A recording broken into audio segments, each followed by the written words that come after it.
Nice. Hello, everybody. Very well. So, seems like we are dwindling in numbers. Is it possible that others are shopping for Christmas?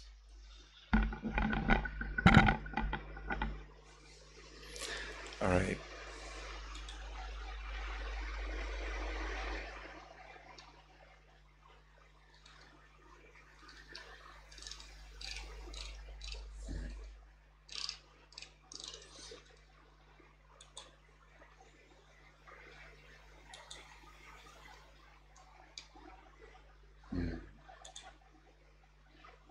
Oh, there it is. Yes, I was searching for a text about Venerable Maha Kassapa. Do you know who was Venerable Maha Kassapa? Venerable Maha Kassapa was one of the most ascetic monks who lived during the Buddha's time. And there is it is believed that Venerable Maha Kassapa, who was very important because he presided over the first Buddhist council. First Buddhist council, you can imagine it like a large meeting of many senior monks who recited the Buddha's teachings and decided how will they preserve the Buddha's teachings for the future generations. And Venerable Maha Kassapa is believed to have not died yet by the Burmese people. So it is believed that in Myanmar there is a cave, and in that cave Venerable Maha Kassapa is still lying, still there, alive, and waiting until the next Buddha, the Buddha Metteya, comes. And at that time, the Buddha Metteya will have a large body. All human beings will have a big body. And then by that time, because the Buddha will be so big, Venerable Maha Kassapa, in comparison to the Buddha, will be so small that the Buddha will take Venerable Maha Kassapa in his hand. And then Venerable Maha Kassapa will cremate himself as he is in the hand of the Buddha. So that's the story. And I was searching my notes because I wrote my notes and I spent so much time writing my notes, translating it from Burmese. And just as I joined the class, I found the notes. So I'm very happy about that. So in Monywar, Kanni Township, there is a big area with Alaundo Katapa cave, with the cave where the Venerable Kassapa lives, where there is the Venerable Kassapa's body. He's actually lying down, and we would say that he is hibernating. That's the good word. Around 60 miles far from the Nyaupenji harbor, which is on a shore of Monywar town. In 2009, 9th of February, the place miraculously opened, and since then, every Debodwe full moon, which is a full moon day, every once Debodwe, yes, once every year, there is a festival of offering lamps to this body of Venerable Kassapa. In Burmese, they call it Alaundo. And so it is possible to get there on an elephant or on feet. You can walk there on feet, or you can ride an elephant to get there, to this place. It's good to take snacks and water because the journey takes some time, but there are shops where necessary refreshment can be purchased. Some historical books, those are my notes, I translated this from Burmese language. There is a book about the Venerable Kassapa's body in that cave. It's in Burmese. It has about 30 pages. So a lady, a donor in Myanmar, she wrote notes from that book for me, some kind of summary, and then I translated that summary from Burmese. Some historical books claim that the Alaundo Kattapa, which means the body of Venerable Kassapa, actually did not burn his body. He lied down, keeping his body as a piece of gold, waiting until he will be cremated by the next Buddha, that is, the Buddha Metteya. Venerable Tiloka, that's my friend, explained to Maketi, that's my donor, that the Alaundo Kattapa is truly the Venerable Maha Kassapa of our Pali scriptures. In a previous life of his, he has buried a bird within a 3-piece oven, an oven made of 3 bricks or stones or water pots, on which a pot or pan is put and people cook in it. So Venerable Kassapa, in one of his previous lives, not in the life when he became enlightened, in one of his previous lives, what did he do? He did something with a bird. So he buried a bird in that oven, and because of that, his body, after he attained parinibbana, is fixed among 3 hills. That is Webu Hill, the Webhara Hill, and the Sunandara Hill. And with the coming of the next Buddha, the Buddha Arya Metteya, the body of Venerable Maha Kassapa will be cremated by the Buddha himself. So Maketi, which is my donor in Myanmar, has heard a story that some time ago a novice with his lay helper entered the cave. It is said that they made an act of truth. They prayed on behalf of a religious fact to learn where is the Venerable Maha Kassapa's body. Then, because it appeared in their dream that they should follow a stream that follows beside the cave, they followed that stream. Thus they entered the hill and saw there the body of the Venerable Maha Kassapa completely covered in pure gold. They also saw perfumes and flowers offered at the body. They also saw gold coins, necklaces, golden pitchers, and small heaps of stones, metal, and rubies. Then the novice and his helper paid their obeisance, they paid respect and offerings to the Venerable Maha Kassapa. When going back, because the novice did not have any greed or craving for the precious stones, metal, or the rubies, he could easily leave from the cave. However, his helper, greedy for the treasure, was not able to find to escape. Today, although there is the stream that the novice and his helper found before, it does not lead to an entrance of the cave anymore. That is because Chao Yeha Tao Cheyen Ma Tipi Ni Ponzan Atai Siwen Lo Bade. So I will now explain to you what's written in the Burmese. I don't know why did I keep the Burmese here and didn't translate it. Probably because at that time I didn't understand. Now I understand. So that is because the water, I will write down the translation right away because now my Burmese is better than at those times. So that is because the water flows exactly according the shape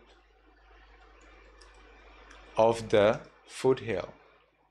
So instead of the stream flowing into and maybe through the hill, it flows along. So that's what's written there in Burmese. Now I don't need the Burmese anymore. The original donor of the place is King Ajatasattu, some believe. King Ajatasattu is the one who killed his dad, his dad who was the king, and he himself became the king. But then he realized his folly and repented, and he was regretted. He then became a Buddhist follower and he supported the Buddhist monks. However, according to the palm leaf manuscript, Alaundo Kattapa Mahathera, so Venerable Kassapa, passed away to Parinibbana in 793 AC. at the age of 120 years. That just doesn't make any sense at all. I think it is BC. So, according to some ancient scriptures that apparently are available to us, Venerable Maha Kassapa actually passed away.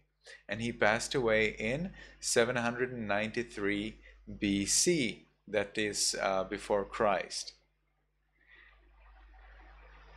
Or, no, it will have to be so.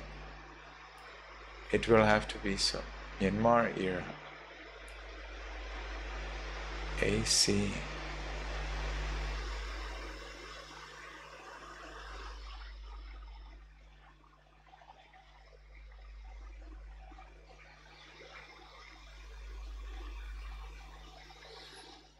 This doesn't make any sense to me, but it is AC, and then there is a note.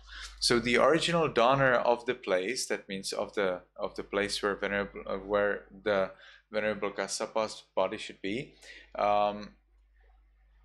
is according to some palm leaf donated by the king Ajatasattu.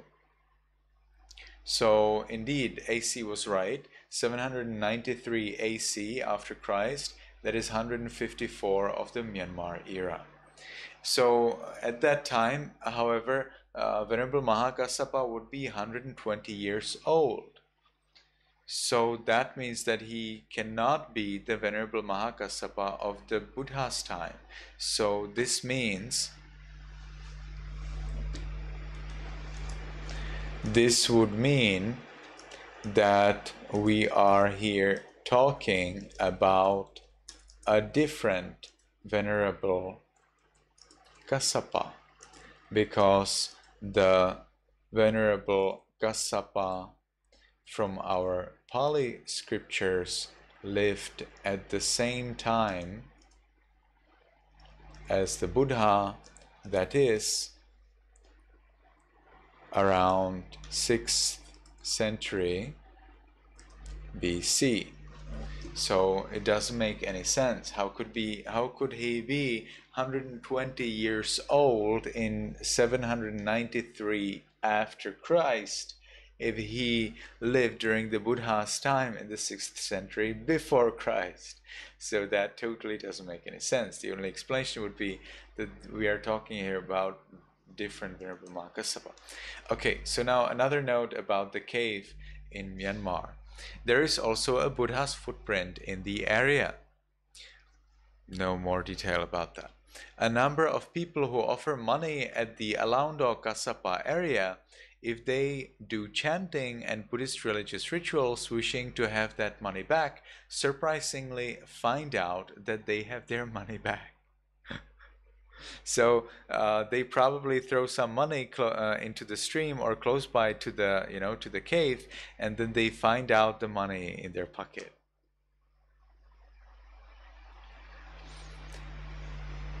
All right, and I think now starts the real story. Near the stream called Pathu Long Chao, there is another stream called Alms Bowl Washing Stream, which is believed to be a stream where Venerable Maha Kassapa, if we believe that the Venerable Maha Kassapa from the 5th century BC was the monk who is here, washed his bowl. But, and I'm providing my note, but it could be also the stream where the Alaundo Kassapa, a monk who lived many centuries after Venerable Maha Kassapa, washed his bowl here. Until today, there are stones that resemble lumps of rice. Descend 4 miles far from the Phaya Wasak, the resort of Fat Buddha, or better said, Buddha's entrance, and see a flat stone there. On the stone itself there are until today marks of Venerable Maha Kassapa's double robe, which he dried on this stone, namely the stitches and squares made by the robe's stitches. Before you arrive to the area of Alaundo Kassapa, there are male and female crows near a big water stream. A number of visitors have claimed that this couple of crows So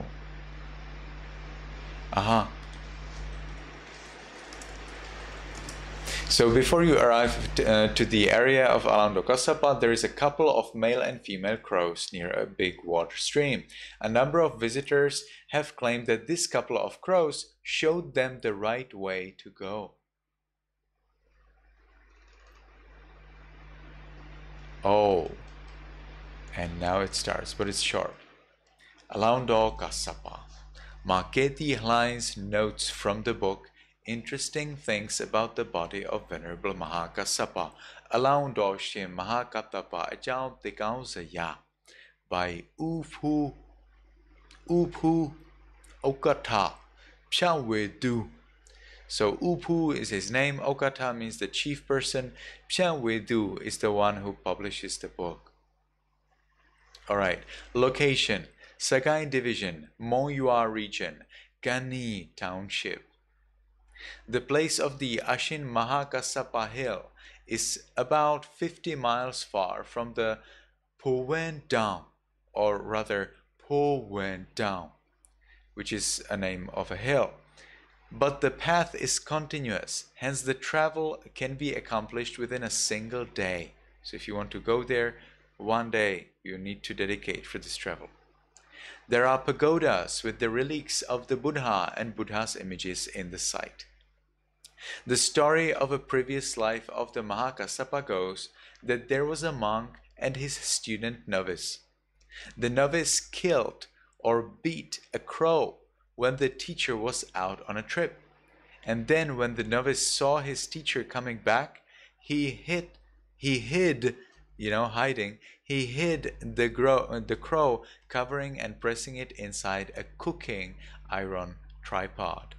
Because of that, Venerable Maha Kassapa attained Parinibbana inside a cave surrounded by 3 hills, namely the Vebhula Hill, Vibhara Hill, and the Gijhakuta or Sunandara Hill.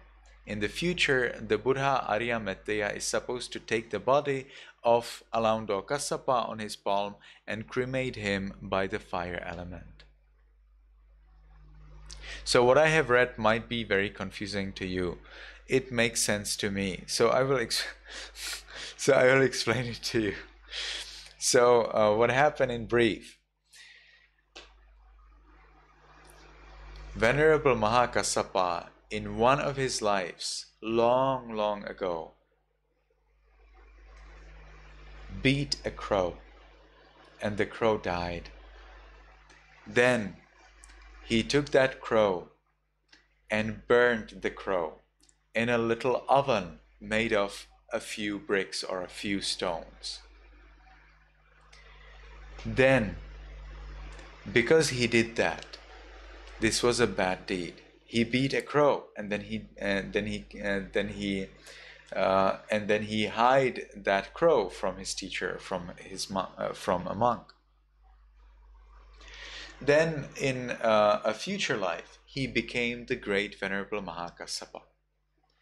As Venerable Maha Kassapa, he achieved Parinibbana, but he achieved Parinibbana after he became a Maha Kassapa, and after he traveled to Myanmar, and after he decided to achieve Parinibbana in this particular case, a cave in the Kani township of Monywar region in the Sagai division of Myanmar. And this body, although Venerable Maha Kassapa already achieved Parinibbana, the body will be there and it will not be cremated.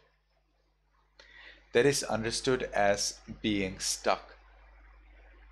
So his body is stuck, it is not cremated, it should be cremated. That is the belief, that's the ancient belief, is that if someone becomes enlightened, their body needs to be cremated, it needs to be burned to dust. Interestingly, today in Myanmar, many people believe that it's a wonderful idea not to cremate a body of an arahant. And so they don't cremate it. They put it in a glass box, and then They come to see it and they pay respect to it. They don't do this to all monks, but to some monks they do that. So as we can see here, Venerable Maha Kassapa, however, apparently would more appreciate if his body was cremated. But that did not happen. And his body will be there in Myanmar. It will be there stuck in Myanmar until the Buddha Metteyya comes.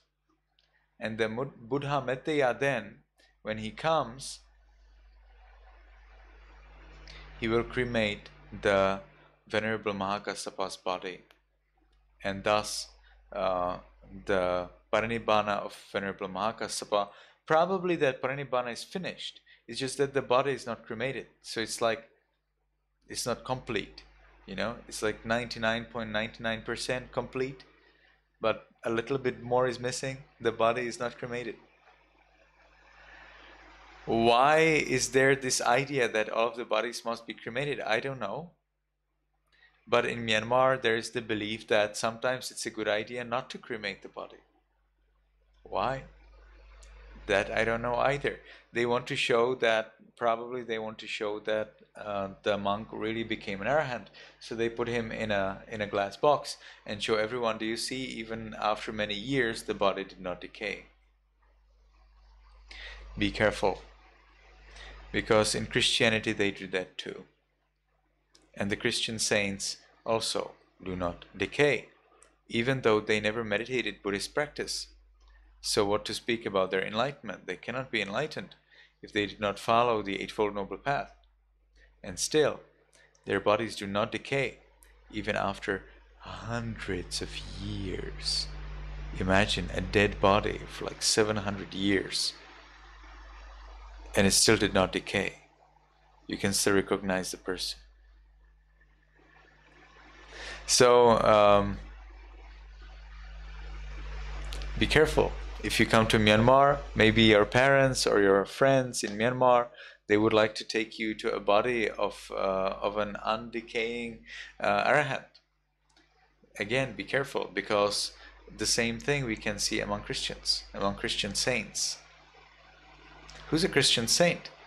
Christian saint is someone who followed Christianity very ardently.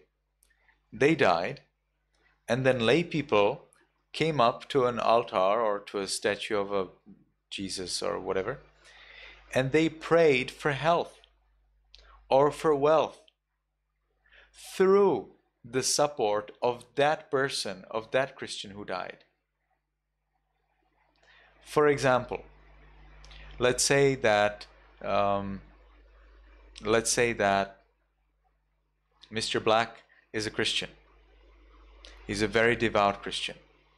Maybe he's a Christian monk. And he dies. And then people will say, you know, Mr. Black, he was a Christian monk. He was very devout, and he prayed to God every day so much. Maybe now we can ask him to speak on our behalf with the God. And so, when they pray not to God, but to Mr. Black. Oh, Mr. Black, I'm ill. Please help me to be healthy. And then these people, they get healthy.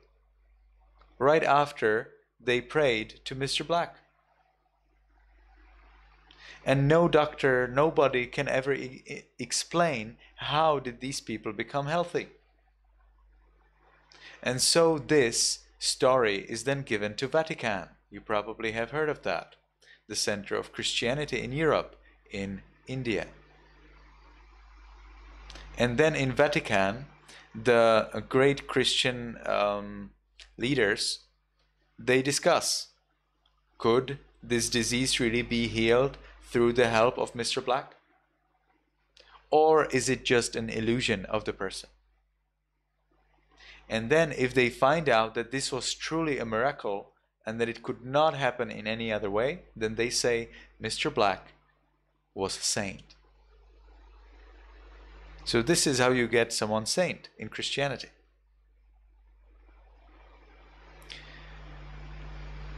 And Sane people sometimes are put in a glass box, just like arahants in Myanmar. And when they are put in a glass box, sometimes they do not decay, and their body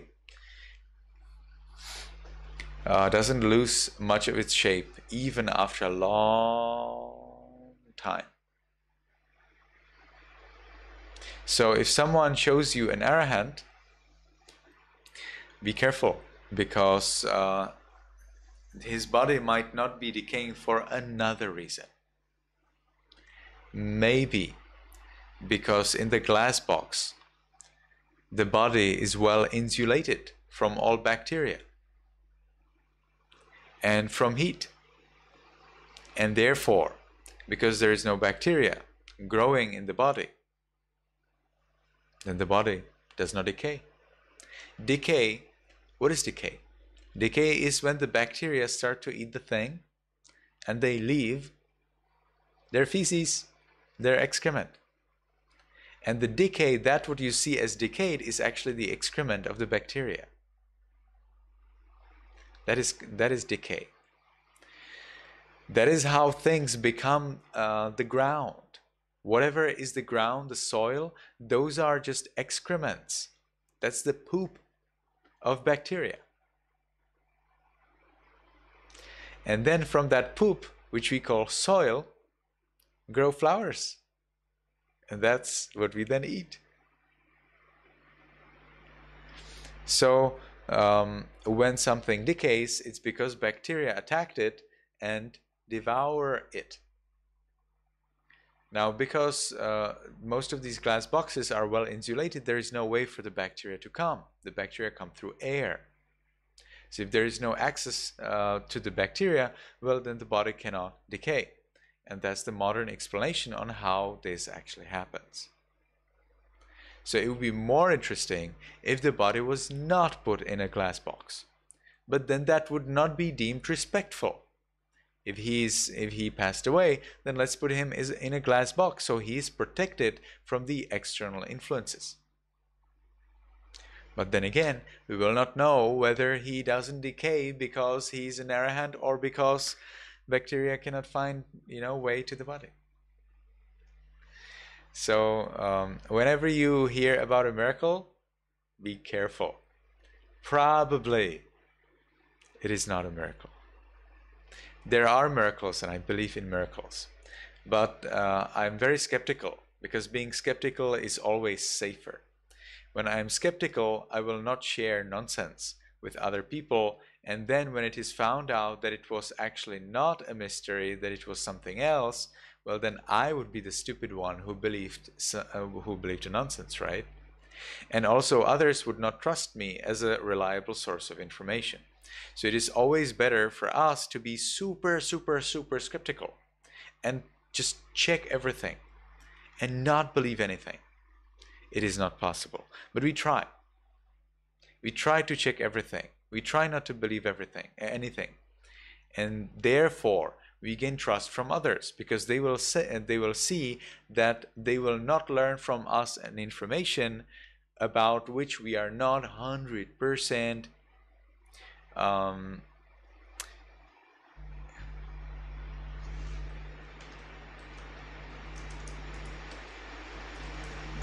assured.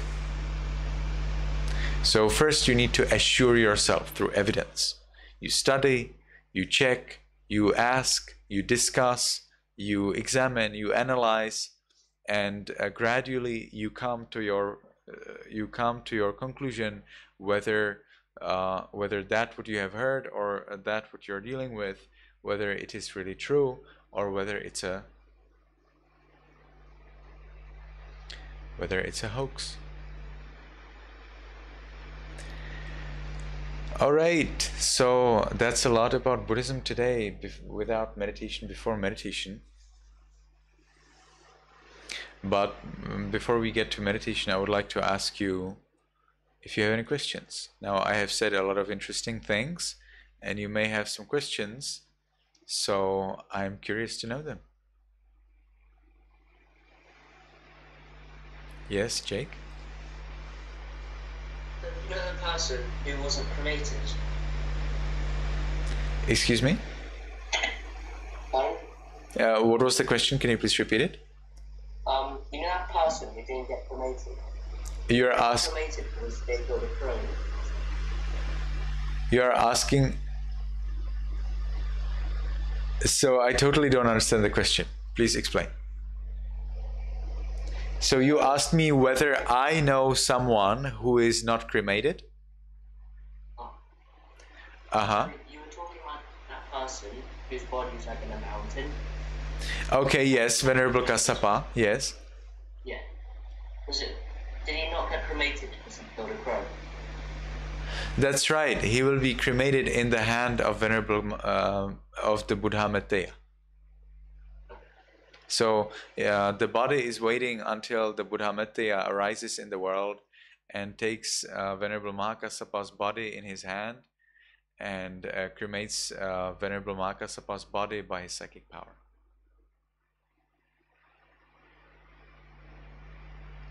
But interestingly, as you can see, it's a conflicting information.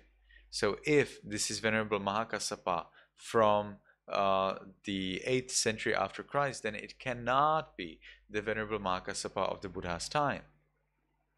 Therefore, why is this Venerable Maha Kassapa so interesting? What's so weird about this Venerable Maha Kassapa? We have no idea what he did during his life. We know about Venerable Maha Kassapa from the Buddha's time, but we do not know, or I do not know, anything about this Venerable Maha Kassapa from the 8th century after Christ. So we don't understand, so I don't understand, why would it be so special? Why would the body be so special that it needs to wait until the Buddha Metteyya comes and cremates that body? Because that would have to be someone really special, right? So this is very interesting. Yes, anyone has any more questions? Demo lost his video. Okay. Nobody has any question, so it seems we can go to meditate. So we can sit in a comfortable meditation posture. Just make sure that your video shows your legs, hands, and face.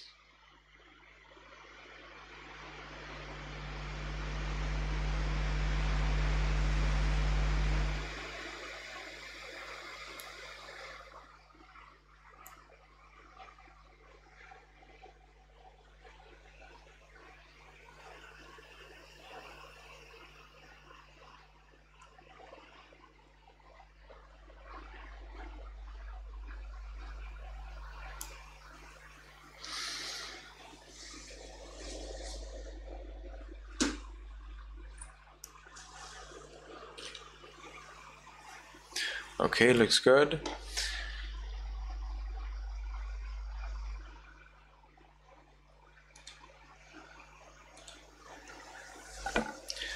So as you're sitting in a comfortable meditation posture, with the back erect, side cast down, let's make the first determination in our minds voicelessly from now on for 10 minutes.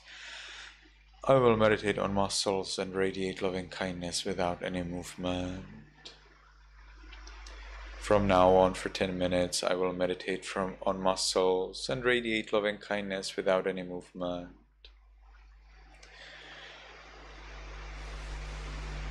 From now on for 10 minutes, I will meditate on muscles and radiate loving kindness without any movement.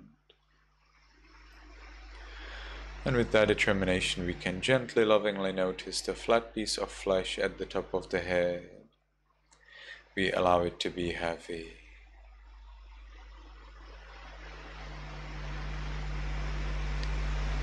And changing.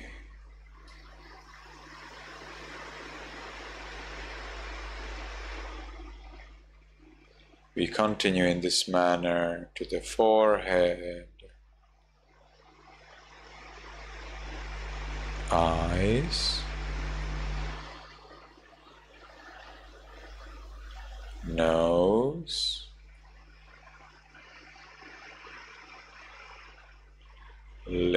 lips,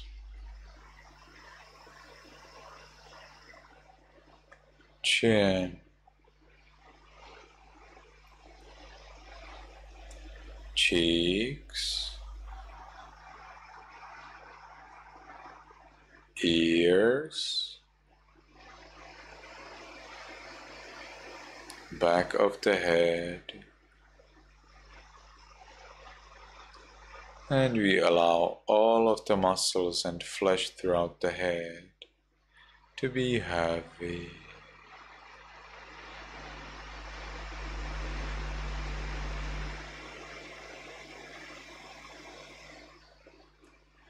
And changing.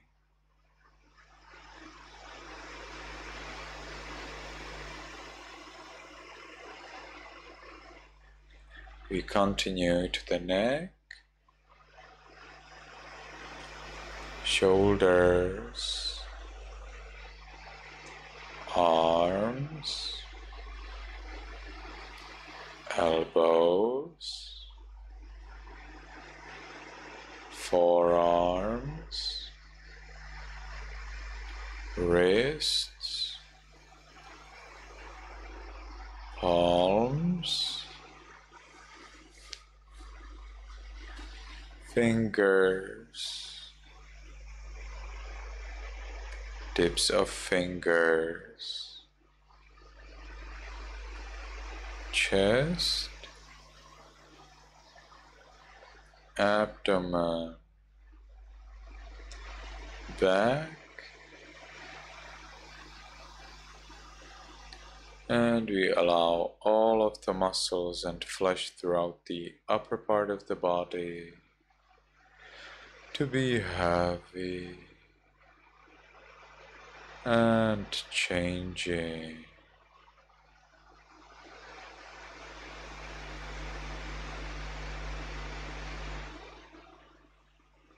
We continue to the buttocks, thighs, knees, calves, the heels, soles, toes, tips of toes, and we allow all of the muscles and flesh throughout the body to be heavy and changing.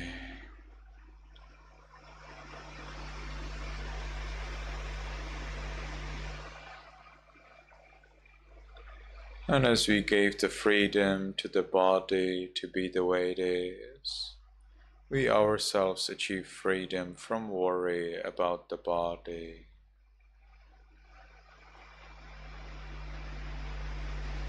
So let's enjoy this freedom. Let's enjoy this peace.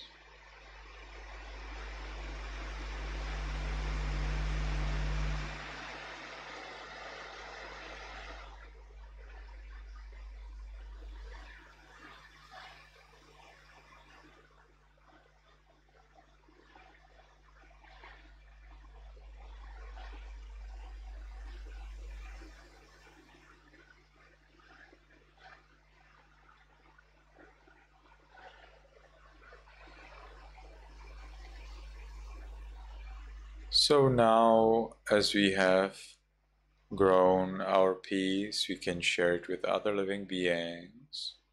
Let's start with the room where we are now. In our minds, voicelessly, we can wish, we can allow. We don't force, we don't expect, just allow. May all beings in this room be in peace. May all beings in this room be in peace.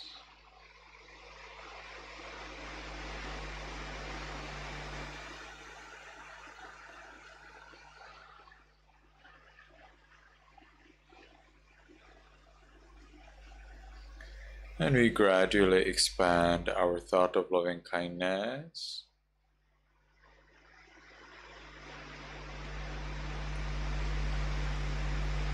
May all beings in this building be in peace.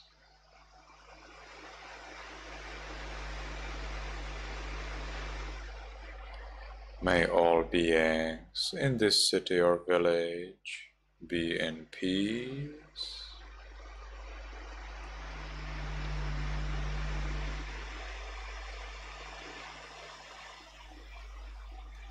May all beings in this country be in peace.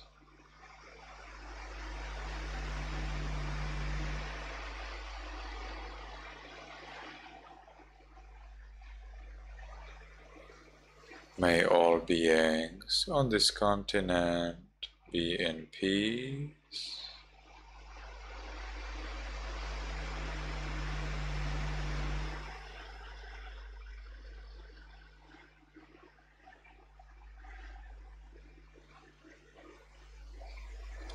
May all beings on this planet be in peace.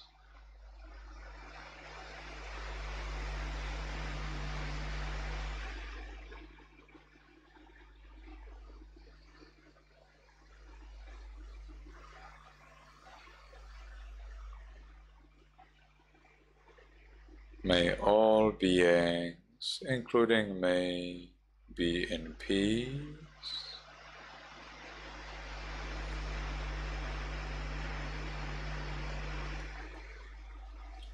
And during the 2 minutes that remain, we can enjoy the peace we have, allow other living beings to be also peaceful. And we will just recite one sentence again and again. May all beings, including me, be in peace.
Now, because the time for this sitting is finished, let's make the last determination in our minds voicelessly. From now on, I will always be calm. From now on, I will always be calm. From now on, I will always be calm. And we can slowly, mindfully change the way of our sitting.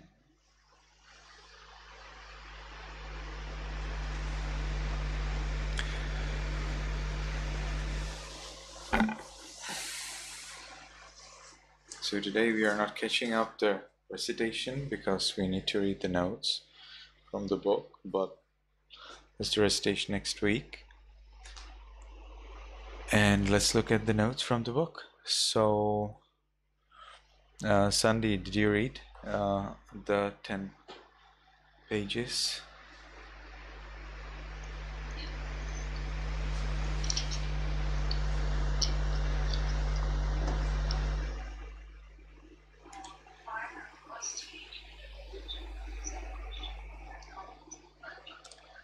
Can you please come closer to the camera so that I can hear you?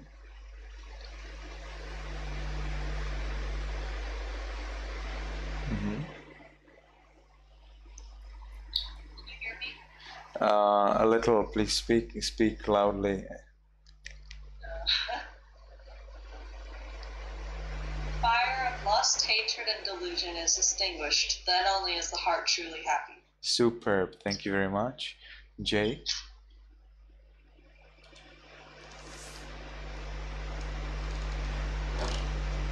From birth, the Buddha was prophesied to reach enlightenment. When he was 5 days old, 7 Brahmins foresaw he would either be a universal monarch or a Buddha. And when Asita first saw him as a child, he knew the child would reach enlightenment. Okay, very well. What about Yaza? So my note is rather a question. So It's okay. why did the Buddha to be believe that starving himself would allow him to reach enlightenment? Because that was the belief at that time. The idea was that if eating leads you to death, then maybe not eating would lead you to deathlessness. That's the logic, isn't it? Because, think like that. Already from the very moment when we appear in the mother's womb, when we are conceived, we are dependent on food. We get blood. We suck the blood of our mothers when we are in the womb. And then, so that's the food thanks to which the zygote and embryo and fetus gradually grow. They grow from the blood of the mother. So that's food. Then they're born and they get the mother's milk. That is their food. And then until they die, they will be eating just food. And without food, there will be a problem. And all other living beings have it the same. All living beings are dependent on food. Sabbe satta ahara titika. All living beings are dependent on nutriment. Nutriment is of 4 kinds. 4 kinds of food. Kabalinkarahara, Vijnanahara, Vedanahara, Manosanchethanahara. Kabalinkahara is the food that you can put into a lump. Kabalinka means a lump. So, in the Buddha's time, you would usually eat by hand. Even in Sri Lanka, they eat by hand until today. In Myanmar also, right? So they will take the rice into their hand and put it into their mouth. So that what they put into their hand, that's called lump. And therefore, this kind of food is called Kabalinkahara. Kabalinkahara probably is better. The point is that it's the physical food, it's the food that you can eat. It doesn't mean that when you drink, it is not food. No, the drinking is also a kind of Kabalinkahara, even though you do not make it into a lump. Of course, you don't make water into a lump. All right, so then the second one, Vedanahara, that's the food or nutriment by feelings. When we have pleasant, unpleasant, neutral feelings, then the fact that we feel is also a kind of nutriment for us. It's a nutriment for the mind, but in some higher spheres of gods, they actually get a very important nutriment from the feelings. Actually, today psychologists discuss the importance of feelings on our well-being, on our health. And that's the point, that it's a kind of nutriment. Then vijnanahara, that's thinking. So thinking is also food for the mind, and it also affects the health and therefore the well-being of the body. Finally, mano sanchetanahara, that is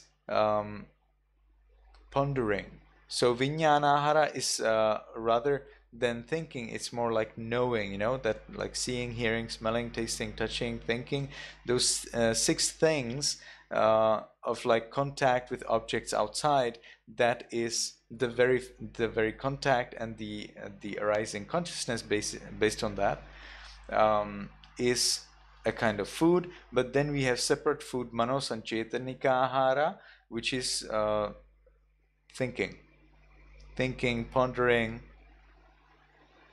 daydreaming, all of those thinking, that is a kind of food.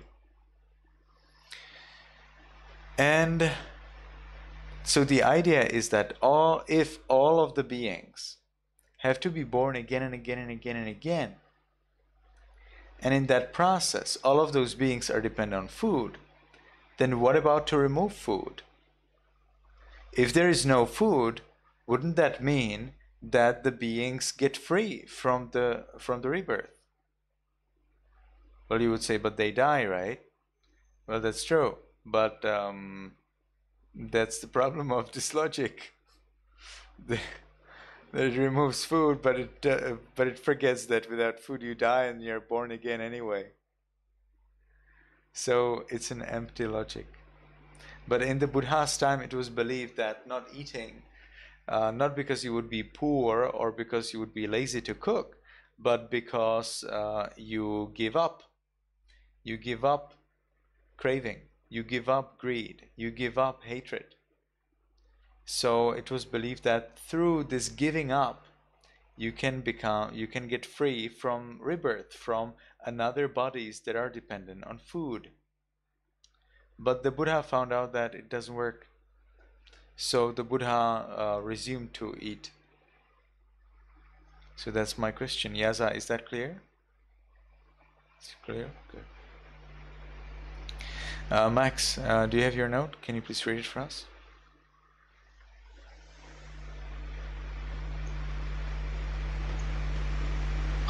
For 6 years, the Buddha engaged in prolonged fasts and other austerities, hoping thus to win mastery over self and complete enlightenment. Thank you. Timo? I couldn't find the thing. I didn't read it yet. You didn't read it yet. Just tell you do not need, you can tell me directly, I will not say anything wrong. And just the only thing that you will hear from me is that I will ask you if you can read this and that for our next class. You like send it on Bible, because I can't find it on my like files and stuff. But do you have the book? Oh, the book. I have to buy it.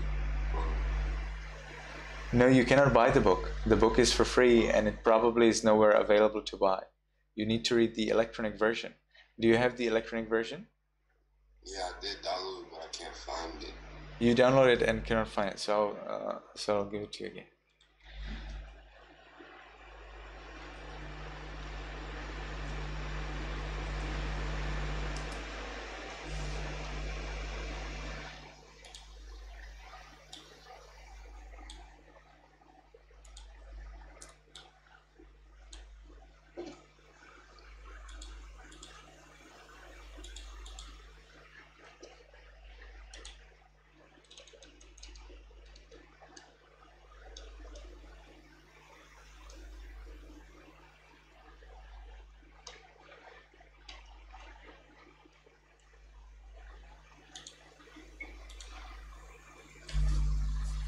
Okay, coming soon. It's there. Can you see it?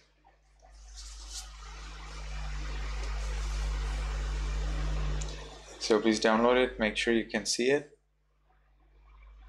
Let me see.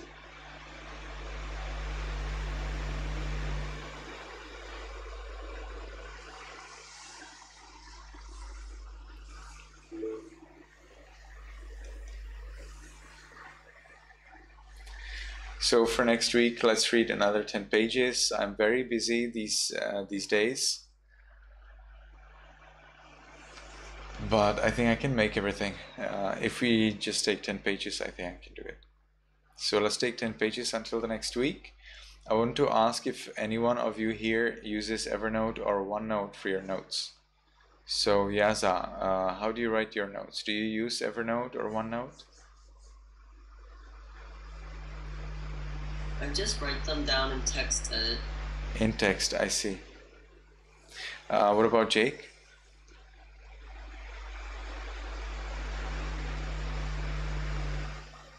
I write mine by hand. You write it by hand? Max? I write mine in a Word document on my computer. I don't understand. Please tell me one more time. I write mine on a Word document, like, as in, I open up a document and then I type it down and save it to my computer. I see, okay.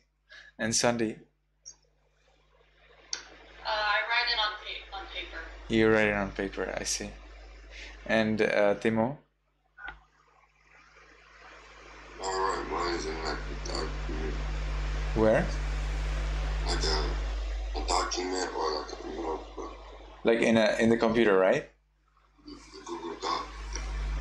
So I would like to encourage you everyone to install Evernote. It is for free. You don't have to pay it. And if you already have Google account, you can directly log in into Evernote. The advantage of Evernote is that it's available everywhere. So even if your computer gets destroyed, until you remember your Google name and your Google password, you will be always you will find it always easy to log in into your Evernote and get full access to all your notes. So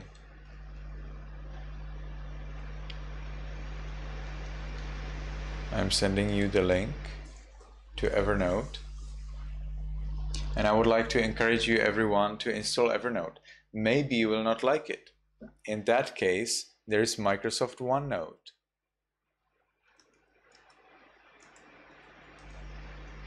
So that you can also download if you want to experiment. I personally do not like OneNote because I feel it doesn't have the options that Evernote does. So you can try Evernote, you can try OneNote. One more is Obsidian. But I don't like Obsidian because graphically it looks very murky. To me it looks murky. But many people who write PhD and they study at the universities, they love Obsidian just so much. I personally recommend to you Evernote because that's what I know, and we can then do there some very interesting things. For example, in Evernote, you can write your assignment or you can write a work and you simply share it with me. And then I just have access to that.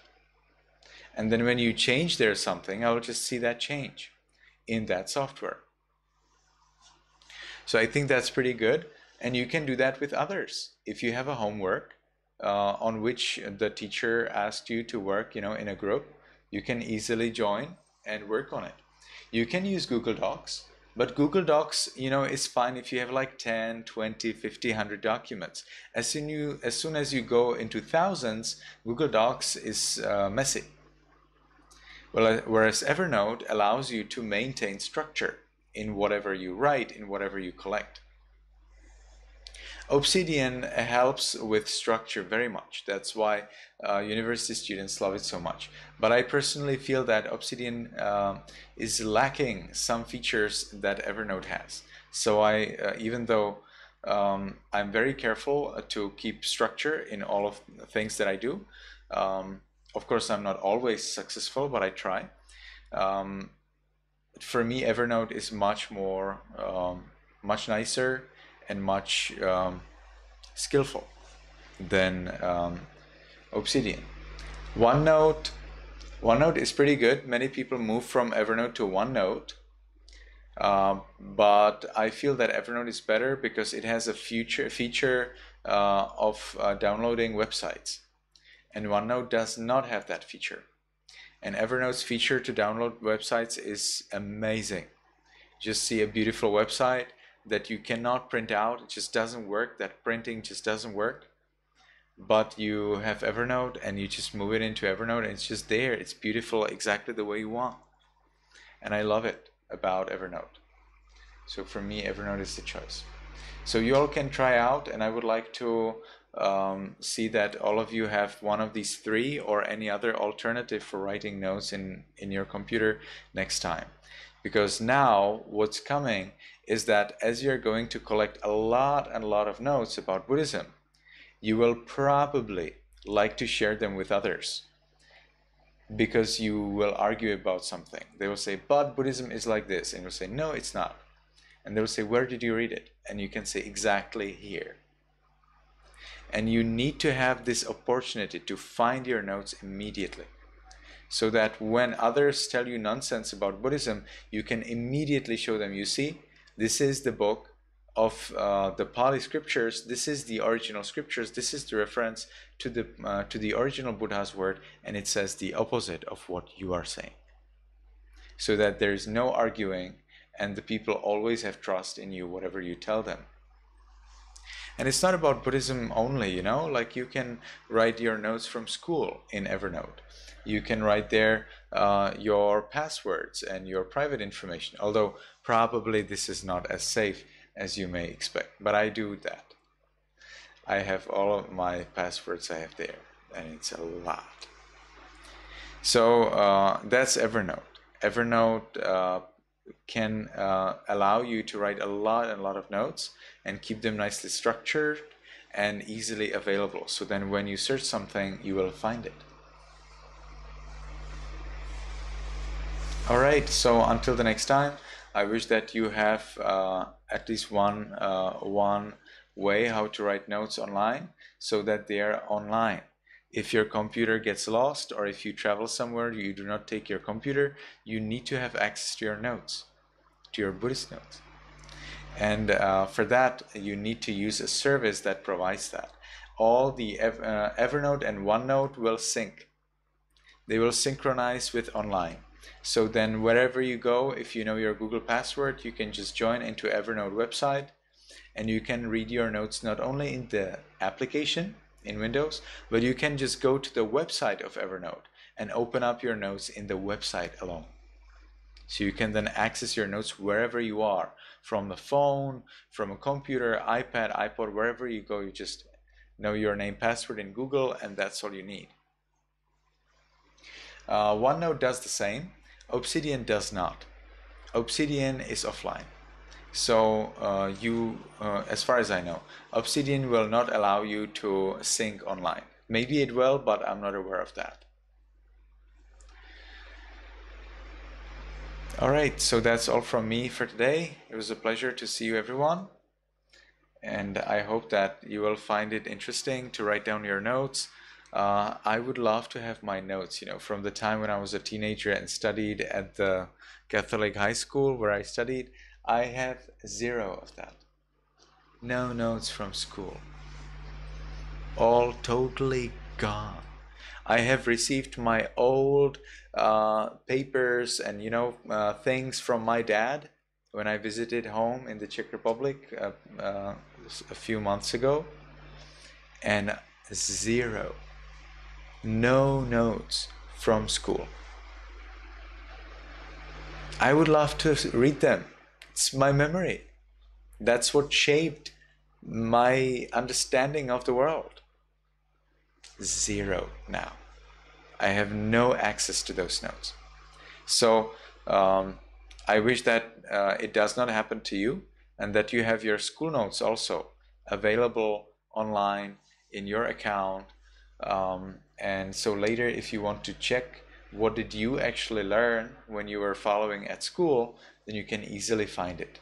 And not only that you find the notes, but you find the specific information that you want to find out immediately, within a few seconds. That's how I search in my notes today. I was searching about Venerable Maha Kassapa for a longer time because I did not put it in the notes. At that time, I did not keep the notes in the way that I'm keeping them now. But now I have learned recently how it's extremely important to have all my notes excellently structured in one single source, so that whenever I need to get my notes, I immediately get them, so that I do not lose time with searching the information I know again. That's such a loss of time, that's such trouble. And memory is not reliable. Memory is broken. You learn something, you will remember half, then the memory will make up the second half, which is not true, and then you will believe that one half and the other not true half as if it is all right. It is natural. That's nothing special. It is natural. To prevent this, you write down notes, and then if you're not sure or you want to make sure that your memory is perfect, then you just look into your notes and you recreate your memory. So it's very powerful. So I wish that all of you get that opportunity, install it, and next time you will tell me that you have one of the three or any other alternative that is online synced, online synchronized, and you can easily write there your notes. So thank you everyone for coming today. May you be happy, may you be healthy, and may you soon attain the eternal bliss of Nibbana. Everybody please unmute and say goodbye to Seattle. Goodbye, Venerable Sir. Goodbye, Venerable Sir. Nice.